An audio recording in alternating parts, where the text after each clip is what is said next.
Hello students, good morning. Welcome back to English class. Today we are going to start a new chapter number 6, sentences in English grammar. What is sentence? Let's have the definition first to understand it. A group of arranged words that makes a complete sense is called sentence, which means a group of words that tells a meaning. That's called a sentence. Okay? शब्दों का एक ऐसा समूह जिससे कोई अर्थ निकलता हो या किसी मीनिंग का पता चलता हो उसे हम सेंटेंस कहते हैं. We will read the down part first to understand it. Now read the following group of words. Let's read out this. The first one, patient, keep, should. What? Have you understood anything? आपको कुछ समझ में आया आपको? नहीं. Friend, help, his. What? इसका कोई meaning है? Any meaning? No, there is no meaning. Okay. Next, rains, it. What? No meaning at all. Beautiful, how, rain. Again there is no meaning.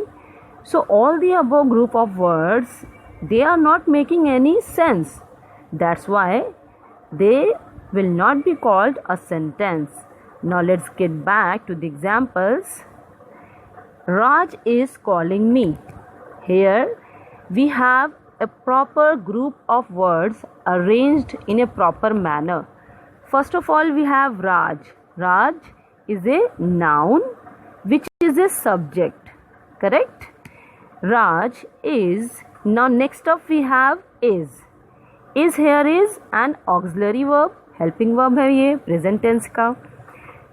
Next up we have calling. Call main verb, ing, calling verb की ing form. Okay. Then lastly we have me pronoun. Me personal pronoun. Okay. So in this way we have a group of arranged words accordingly carrying the nouns as subject first, then a verb, then main verb, then an object as like me pronoun. Okay. So which means to say कि ऐसा कोई arranged words हो, group of words हो, उसमें आपका subject, noun plus verbs आना ज़रूरी है और प्लस आपका सेंसिबल होना चाहिए, उसमें कंप्लीट सेंस होना चाहिए, उसकी मीनिंग क्लियर होनी चाहिए, तब उसे हम एक सेंटेंस कहते हैं. जैसे नीचे वाले वर्ड्स में हमने देखा कि कुछ भी वर्ड्स जो हैं वो अरेंज्ड फॉर्म में नहीं हैं.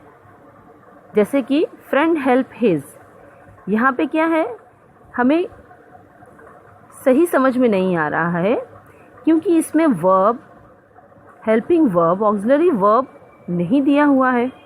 फ्रेंड, हेल्प, हिज और सब्जेक्ट और प्रेडिकेट के अरेंजमेंट भी नहीं है इसके अंदर. तो इस तरह से ये क्या है, मीनिंगलेस है. ओके.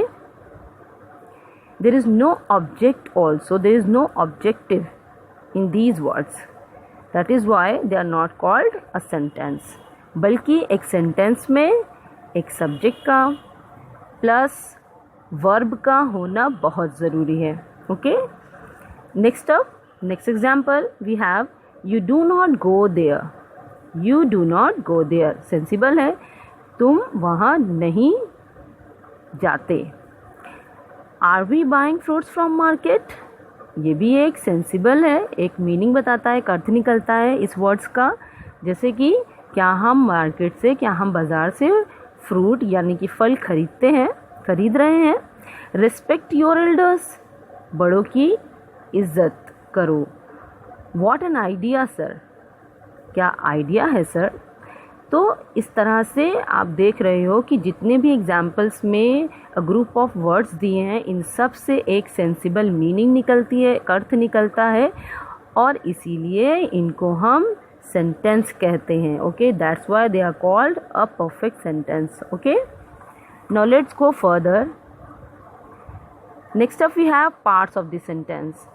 अब आपने जैसे मैंने ऊपर बताया आपको कि एक सेंटेंस में सब्जेक्ट का होना ज़रूरी है, प्लस वर्ब का होना ज़रूरी है, प्लस ऑब्जेक्ट उसका होना ज़रूरी है। तो ये हम देखते हैं कि सेंटेंस 2 पार्ट्स से मिलके बनता है। अ सेंटेंस हैज़ 2 पार्ट्स, ठीक है। The first part is called subject. पहला पार्ट क्या है? Subject. The subject of the sentence is the noun और प्रोनाउन। और सेंटेंस में जो सब्जेक्ट होता है वो नाउन या प्रोनाउन होता है। About what something is said in a sentence, और उसी के बारे में उस सेंटेंस में कहा जाता है कुछ भी, ठीक है। Which means subject is the first part of the sentence, it could be noun और pronoun, and about the subject something is said in a sentence, ठीक है। For examples, an old man with a stick. An old man with a stick fell down. Here the subject is an old man. Okay. The boy sings a song. लड़का गीत गाता है। तो यहाँ पे किसके बारे में कहा जा रहा है? कौन गीत गाता है? लड़का। So the boy would be here as subject. We denote subject with S. Okay. तो यहाँ पे इस वर्ड में द बॉय सब्जेक्ट है, बाकी दूसरा पार्ट है जिसे हम आगे पढ़ेंगे प्रेडिकेट के तौर पे, ठीक है।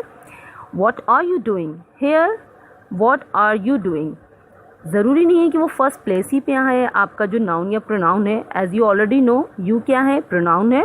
इसके पहले चैप्टर में आपने पढ़ा है यू इज़ ए प्रोनाउन। और ये क्योंकि एक इंट्रोगेटिव सेंटेंस है तो ये सेंटेंस के बीच में आया है, ठीक है। What are you doing? तो यहाँ पे आपको सेंस पे जाना है कि इसका सेंस क्या निकलता है, विच मीन्स तुम क्या कर रहे हो। यहाँ पे किसके बारे में पूछा जा रहा है? तुम्हारे बारे में। So that's why you would be here subject. Okay, next up, give me a glass of water. You implied. अब यू इम्प्लाइड का मतलब क्या है? इसका मीनिंग क्या होता है? See, it is an imperative sentence. ये क्या है? एक इम्परेटिव सेंटेंस होता है। इम्परेटिव सेंटेंस जिसमें हम कोई एडवाइस देते हैं या कोई ऑर्डर देते हैं, कमांड देते हैं, किसी को रिक्वेस्ट करते हैं किसी से, या किसी को हम निर्देश देते हैं, उसे हम इम्परेटिव सेंटेंस कहते हैं। ये काइंड्स ऑफ सेंटेंसेस में आप आगे पढ़ेंगे, but get back to the point of subject. तो यहाँ पे क्या होता है, जब भी आप किसी से बोलते हो, जस्ट इमेजिन जब आप किसी से बोलते हो एज लाइक अपनी छोटे यंग सिस्टर या ब्रदर से बोलते हो कि get me a glass of water, मुझे एक ग्लास पानी का दो, तो यहाँ पे आप किसको ये ऑर्डर दे रहे होते हो? किससे ये बात कह रहे होते हो? तुमसे। आप किससे बोल रहे हो? सामने वाले से बोल रहे हो। सामने वाला क्या होता है? यू होता है, सेकंड पर्सन, करेक्ट। तो इस तरह से आप देखोगे कि इम्परेटिव सेंटेंसेस में यू लिखा हुआ नहीं होता है, आप डायरेक्टली उस चीज़ को बोलते हो, give me a glass of water.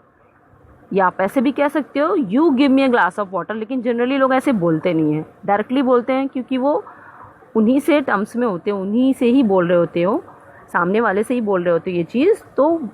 तो इट्स वेरी ऑब्वियस कि सामने वाला जो है जिससे आप ये बोल रहे हो वो यू है, सेकंड पर्सन है, ठीक है। तो इस तरह से ऐसे सेंटेंसेस जिसमें एडवाइस या रिक्वेस्ट या कमांड आपको सेंस निकलता हो, उसे आप समझ जाना कि ये इम्परेटिव सेंटेंस है। और इसमें यू क्या होता है? इम्प्लाइड होता है, और यही इसका सब्जेक्ट होता है, क्योंकि इसी के बारे में कहा जा रहा होता है, ठीक है।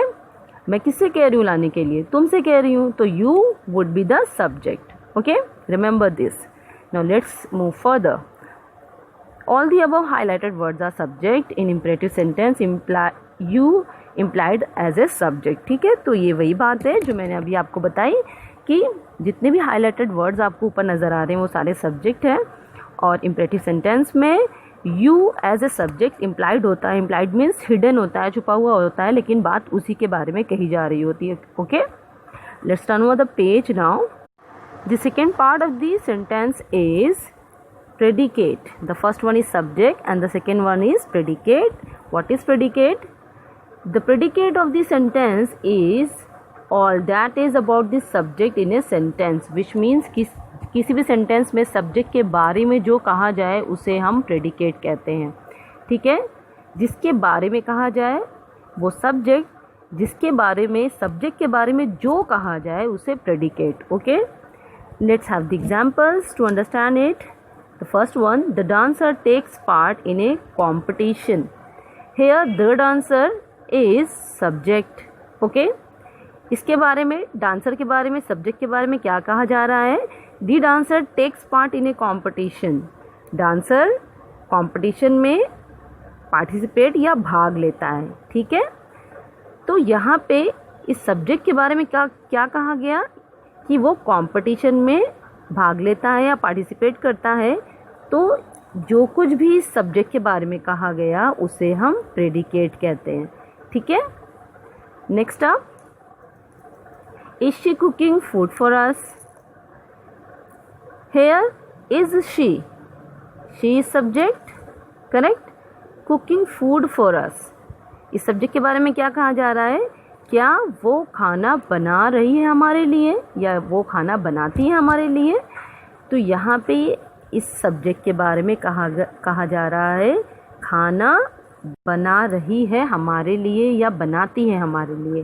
तो ये जो कुछ भी बोला गया सब्जेक्ट के बारे में उसे हम प्रेडिकेट कहते हैं. Okay, the other part of the sentence other than the subject are called predicate. Okay, next, where is he going now. Here he is subject क्योंकि he के बारे में पूछा जा रहा है. Now next up, the other part of the sentence is where. This is called predicate. Okay, example, obey your parents. Here obey your parents means अपने माता पिता की आज्ञा मानो या आज्ञा का पालन करो. तो यहाँ पे आप, ये जाहिर सी बात है ये इम्परेटिव सेंटेंस है और आप किसी से बोल रहे हो सामने वाले से सेकंड पर्सन से. ठीक है, तो इसमें यू क्या है? इम्प्लाइड है. यू सब्जेक्ट इम्प्लाइड है इसमें. ठीक है, यू जो कि एक सब्जेक्ट है वो इम्प्लाइड है यानी कि छुपा हुआ है. लेकिन बाकी जो सेंटेंसेस है जैसे कि ओबे योर पेरेंट्स, ये क्या है? प्रेडिकेट है. ठीक है, this is obey your parents is the part of a sentence other than that of the subject is called predicate. तो obey your parents यहाँ पे क्या हो जाएगा? predicate. Okay, let's have a quick recap of parts of a sentence. There are two parts of a sentence. The first one is subject. The doer of the action is called subject of a sentence. Okay, the second part which is called predicate, the action done by the doer is called predicate of a sentence. Okay, I hope you have understood this. Now the kinds of sentences we will discuss in our further classes. Okay, I'll see you next class. Thank you.